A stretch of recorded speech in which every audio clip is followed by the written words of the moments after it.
there's a tendency to take a crisis like this and focus on the proximate cause and not the greater cause.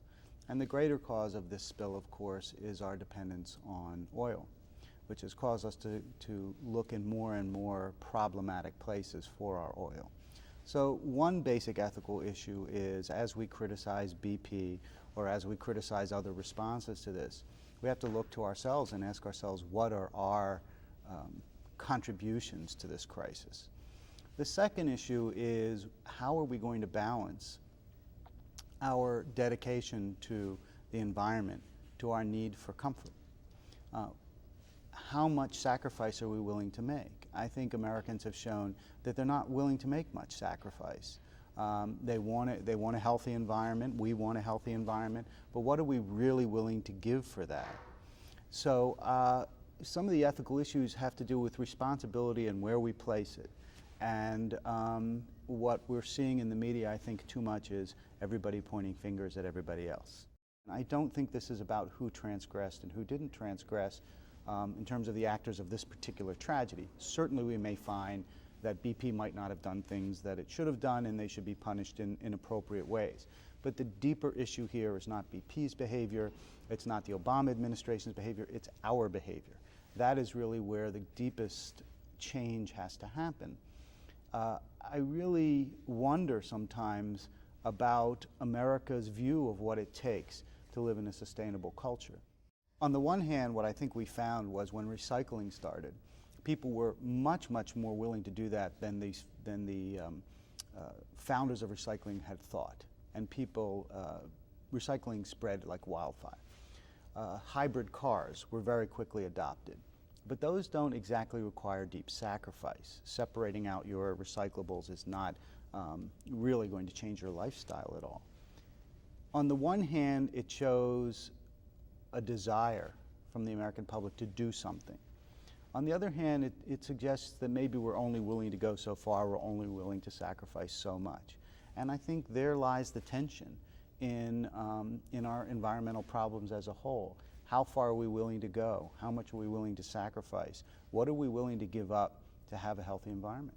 Well, what are you talking about? I mean, what kind of sacrifices are called for, from an ethical perspective? You have this idea now of people reducing their carbon footprint. And there are some people who've adopted that and have really tried. And yet still you have this idea that Americans should have a right to use as much energy as they want, to buy their Hummer, to keep their house at 62 degrees, whatever it is. And in order to really begin to defeat our energy dependence, we really need to be willing to give up some creature comforts. We actually all really do need to decrease our carbon footprint. We actually all need to drive less. We need to build a public transportation infrastructure that makes driving less available and affordable. And we are not putting a lot of money right now as a country into our public transportation infrastructure, quite to the contrary. So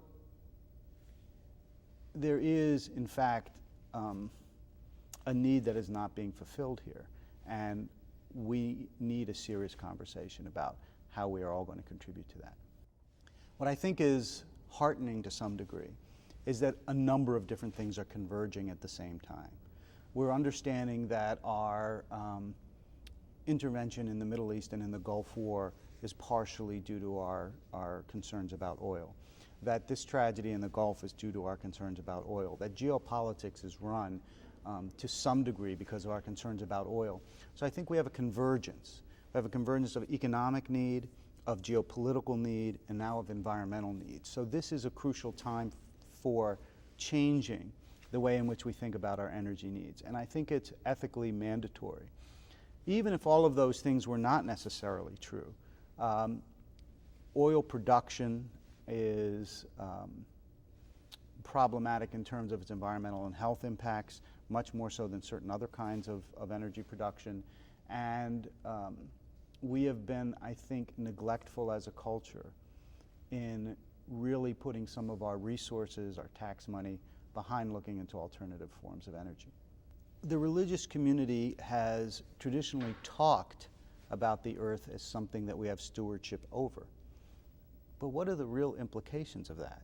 You also have a tension in, at least in the Abrahamic traditions, over one strain of religious ideas that suggests through some of the language in Genesis that God gave the earth to human beings for dominion. And then you have a separate strain that talks about responsibility and stewardship. And those have always been somewhat at odds in Western traditional thought. And I think what we're finding now, as with all things in tension, balance shifts over time depending on need. And what needs to be stressed right now is stewardship, not dominion. What needs to be stressed right now is that we are all temporary dwellers on this planet, and we have a deep responsibility to its welfare. And that the kinds of things we need to sacrifice in order to have a healthy planet are not the necessities, but the luxuries. And are you seeing a change in thought within the religious community along those lines? Yes, and I think it reflects a general cultural change in thought.